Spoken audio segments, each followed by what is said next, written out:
Hey there, it's JC, your favorite high-tech redneck. I got a lot of views on my other video about this space heater, and I thought I'd go into make another video and go into a little more detail of how I constructed it. It's fairly simple, but for those that are wanting to build their own, maybe you get some value out of this. First of all, this is a propane heater, and it simply attaches. In fact, I'm going to take this off so you can see better.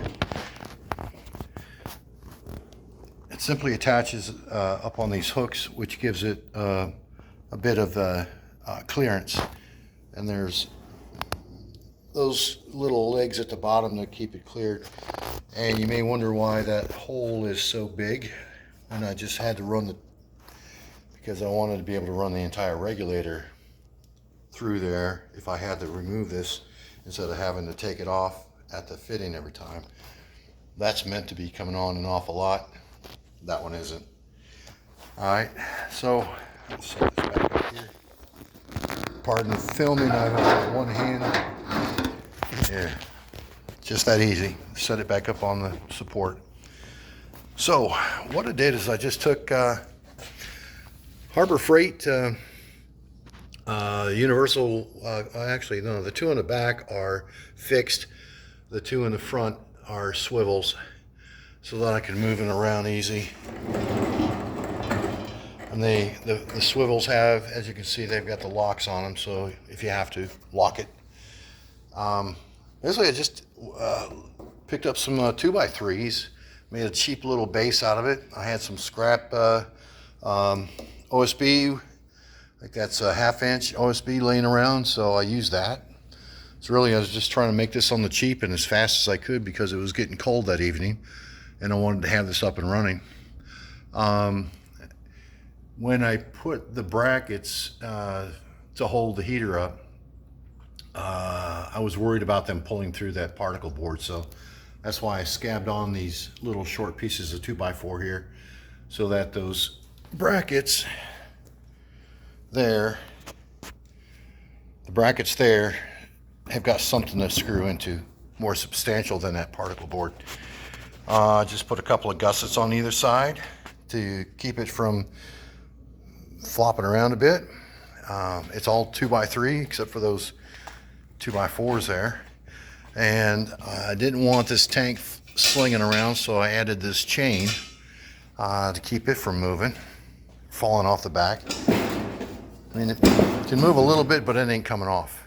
That's the whole point. And yeah, I just used drywall screws, 2x3, scrap lumber, and some cheap Harbor Freight wheels. That was pretty much it.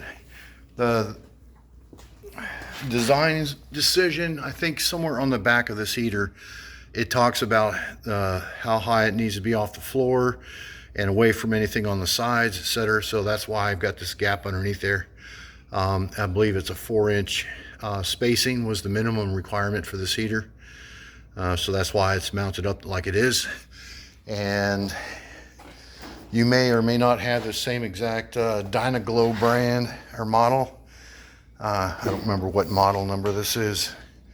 I'm not taking it back off again just for that. But lots of manufacturers make these in all different sizes. So consider your design, where your brackets are, how much clearance you need underneath. You see there's the thermostat. And yeah, just consider that when you're building this vertical, so it's not too short or way too tall. This is an air intake here, and I believe there's another air intake near the bottom. And when this thing's running, it puts out some heat, man. It doesn't warm the entire shop, but at least when I'm working over here in the machine shop area, I can just set it right here, and it's pumping a nice amount of heat over in this area where I'm working. And when I get done with this, with the lathe or the mill, I can then roll it down through the aisle and get over here to wherever I'm working next. And it's nice having that extra heat and not have to heat up this entire shop. So yeah, if you have any questions, leave a comment, and if any suggestions. I know it's not very pretty. It wasn't meant to be pretty. It was meant to be functional. But that's pretty much it about my portable, and it moves easy. I mean, this rolls around nice.